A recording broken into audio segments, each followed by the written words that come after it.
Well, welcome to another video and welcome to Spain, specifically a racetrack called Jarama, I think that's how you say it, just outside of Madrid. Now, if I turn the camera this way, you may be able to see behind me right there, there are a few Toyotas, and if you've got a keen eye, you'll know that those are GT86s. However, we're not here for the Toyota GT86 today, we are here for the return of a legend. It's gonna be legendary. Now, before any of that, let's have a little history lesson about Toyota, and more specifically, sports cars made by Toyota. Toyota is most well known for making pretty usable, accessible, cheap cars, and they've become a huge player in the game, making their own city where they develop their cars. Toyota sports cars, though, they started way back, 1965, when the 2000 GT came out. Now, the 2000 GT must be one of the most iconic and beautiful, some would say, Japanese sports cars ever made, and they only ever made 351. And now there are only 13 left in Europe. They have 150 horsepower, and the most recent one was sold at auction for $1.2 million. And that's why the whole Toyota sports car story started. It was then continued in the late 70s when the Celica Supra was launched in 1978. Now, this Supra name is going to become very relevant, and it's the start of a legend. It was first linked to the Celica, so Celica Supra was a car launched featuring an inline 6. However, the inline 6 was only available in America and in Japan, so not in Europe. And it was developed as more of a Grand Tourer car. Now, after the Celica Supra, so the first Supra, the A40, we then skipped to 1981, where the Celica Supra, again, it's a Supra featuring the Celica name, this time called the A60, was launched. We don't talk about the A50 much because it was just a facelift. Now, the A60 featured an inline 6, 145 horsepower from its 2.8 litre engine, and was much more sporty, much more of a sports car than a Grand Tourer. For example, it was one of the first sports cars launched with a limited slip diff, which makes for a lot of fun. Following that, the A70, which was the first ever Supra to be launched as a purely Supra car without the Celica name, was launched in 1985. Now, this had 270 horsepower and was one of the best-selling Supras, selling over 200,000 models. That's a lot more than the 40,000 A80s which was sold. Now, that car is an icon. Now, in the early 1990s, Honda had launched the NSX, and that meant that Toyota needed to come out with a really exciting sports car. So they launched the A80, which we all know for being very famous from movies such as Fast and Furious, of course. Now, it was an instant hit with its unique design, and in its most powerful version with the turbo, it could go up to 326 horsepower. But that was only a starting point, because after the Fast and Furious franchise, people got into tuning these cars, and there are some reported to have up to 2,041 horsepower, which is pretty mad. The production of this car ran all the way through to 2002, when it had to be stopped due to regulations. Now, that brings us all the way to today.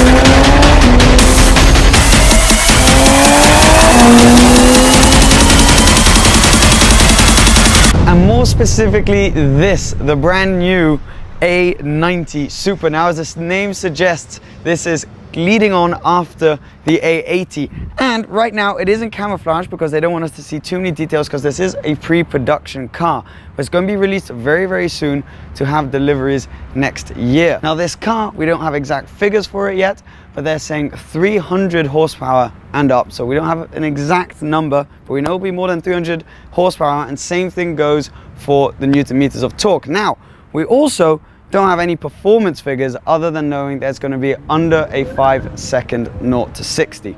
We do, however, know that it has the legendary inline 6 with a turbocharger. Now, this is Toyota continuing in the sports car market and trying to pierce a new hole in a market which we know very well. Now, the way they want to do that is by making this car handle beautifully. So they've gone for an extremely short wheelbase, shorter in fact than the Toyota GT86, but a very wide track.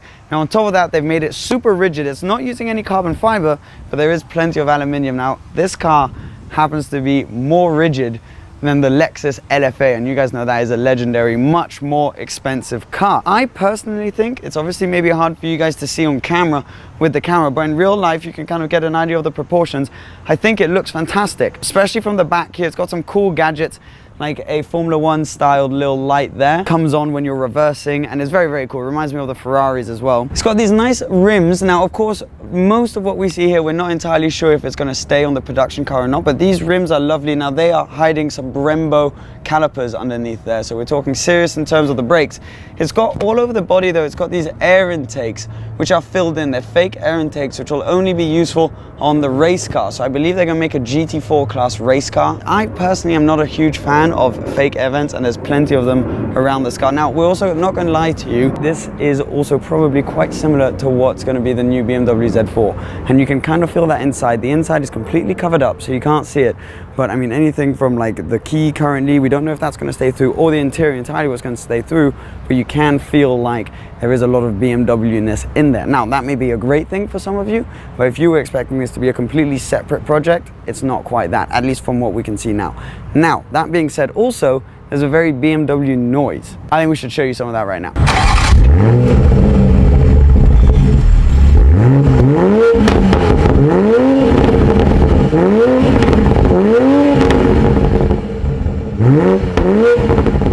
Sounded pretty good there, right? Well, on the move, actually, not to disappoint you, it's not quite as impressive. You don't get that many crackles, and the sound is kind of feels a bit muted, but I am told that that's for the Euro cars, and potentially in the American market they're going to unlock that, and it's due to regulations. And anyways, it is a Supra, so a lot of people are probably going to modify them and put exhausts on them regardless. Now, you let me know in the comments down below what you think on the looks of this car. I personally think it is very, very cool. You can tell it's very small, but it's got a nice stance, seeing as it's so low and short and quite wide. The interior is all covered up, so I can't show you too much of that. But as I said, there are many, many BMW parts. But there is a very cool semi-digital dashboard. Now, semi-digital because it's not like one of those massive screens like you have in Audis and stuff. It is pretty cool.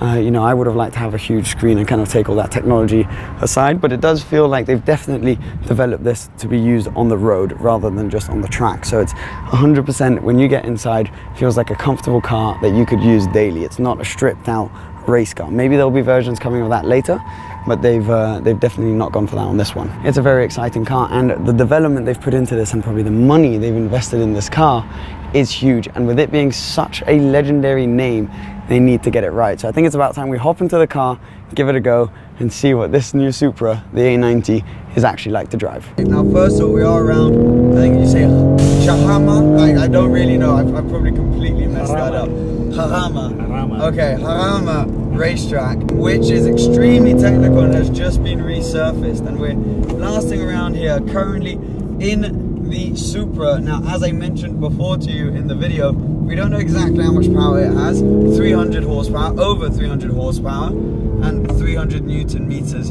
of torque. Now, how does it feel? That's the most important thing. It feels really good, actually, to be honest, in a nutshell. Now, there are obviously a few things which you can definitely feel as soon as you hop in. So you can feel that the difference between normal and sport, because we've gone around in both, is actually pretty huge. The adaptive suspension, you can definitely feel the car stiffening up, trying to concentrate as we're going around this track, which I have literally just discovered. But you can feel the car stiffen up, you can feel the sound of you can hear the sound of the engine a bit more.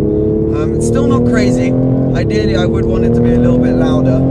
When it was coming past the straight, you couldn't hear it that much. The steering is really nice. Now, obviously, as you can tell, we've got cloth all over the seat so that you can't see the interior. This is still not a production car, so we can't show the dashboard, we can't show the interior of the car, but it feels quite nice in here, and it feels like this car will be usable when eventually it hits the roads. The gearbox, so 8-speed automatic, I'm on the paddles right now, feels really rather good. Sometimes it doesn't change down quite when you want it to, but when it actually does let you do your shifts, it is very, very quick. And there aren't really any pops or bangs or anything exciting happening on the gear shift, but they do what you need them to do, which is the most important. It is sometimes annoying when you're coming into the corners and you want to downshift and it won't quite let you. But one thing which is cool is it won't upshift for you when you hit the red line. The weight distribution, as they told us in a press conference earlier, is 50-50, and you can really feel that around the corners. So it's so well balanced and really quite planted through the quick stuff. Right now we're going over a blind left-hand corner. You can really feel that the car is going where you want it to go. So you can put as much steering lock in as you want, and the car's kind of just like there waiting, like, yeah, I can do more. So the car is extremely balanced and extremely grippy, which is really, really nice. And bearing in mind also, we've got the air conditioning on. This isn't a stripped out race car. This is a road going version of the Supra. The brakes feel quite nice. Nothing particularly special. They brake quite hard, but not shockingly so. And quite nice feel through them. The acceleration is quick, not brutal, won't, you know, sort of kick your head back. But for this car, and where I imagine, we don't know a price yet, but I imagine the price point it'll be in, this is really, really competitive. And there's definitely enough power for you to have a lot of fun. It feels like a driver's car. Now you can feel it is very modern. So, you know, it's not as light as maybe some people are hoping it would be. It doesn't feel kind of like if you're driving one, you know, a car that's under 1,000 kilos. But then again, it will mean that it's very usable. So there is plenty of sort of toys to play with in here, which I'm sure you'll be able to enjoy. But overall, this is really good fun. Man, this track is good. See, like there, we're coming through corners quick, and it doesn't really struggle, not even any tire squealing. You can also feel that the car, despite it being planted, it wants to play. And I think we're going to be doing some of that later. But it's kind of like, it's not telling you, you know, whoa, some cars you'll sort of thrash them on a track like this and they feel like, you know, what are you doing? Like, I'm not meant to be here, what's going on? Whereas this car's kind of like, yeah, come on then, like, let's have a good time. You can feel like the back would want to come out if you asked it to, and we are going to be doing some of that later, and I'm excited to see how it does there, because with this weight distribution, it will be very, very playful. So far, no real wear in the brakes either. It's going to be fully announced, I believe, at the Paris Motor Show. Then we'll get all of the figures. Does it feel powerful enough? Yes, it does. I mean, for a car like this, which I imagine is going to be tweaked with, it doesn't feel turbocharged either. The throttle response is pretty direct. I mean, there's a tiny, you can kind of feel it a tiny bit, but nothing sort of notable, nothing like on the old cars. And it keeps that essence of kind of like a car that just wants to have fun and work with you to have a good time. And especially it feels like a pretty good base on which you can do some very, very exciting stuff.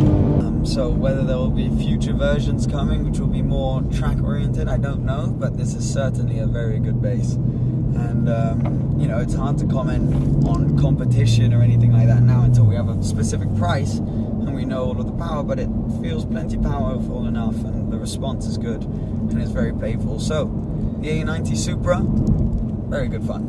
It's time to see how the Supra drifts. I'm with Frederick right here, who's going to show us how it's done. This is going to be quite the ride, guys. Prepare yourselves.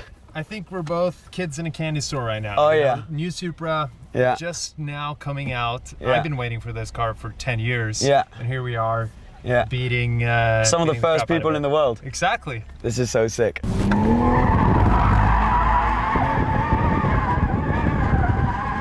I kind of just Whoa. with one hand like that? Yeah.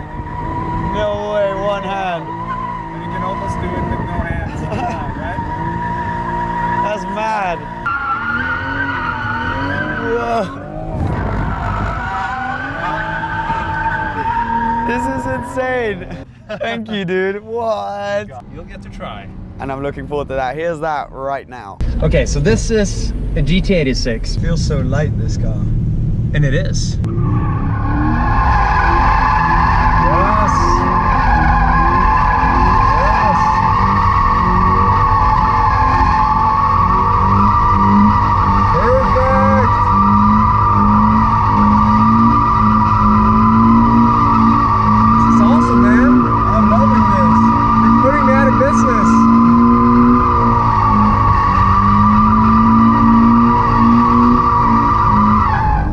Dude, that's epic. Thank you, dude. You're the man. You're That gonna is go fun. through all the tires today. Well, that's that, guys. From drifting a GT86 to trying out the new Supra. That was such a fun day. Obviously, thank you to Toyota for the invite.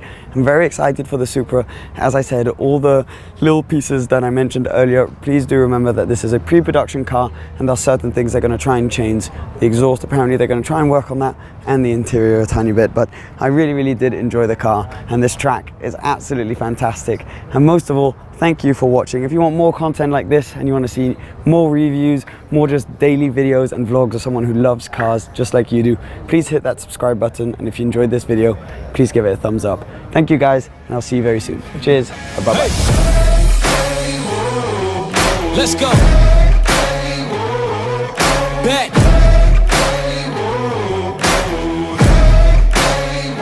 Yo, once again.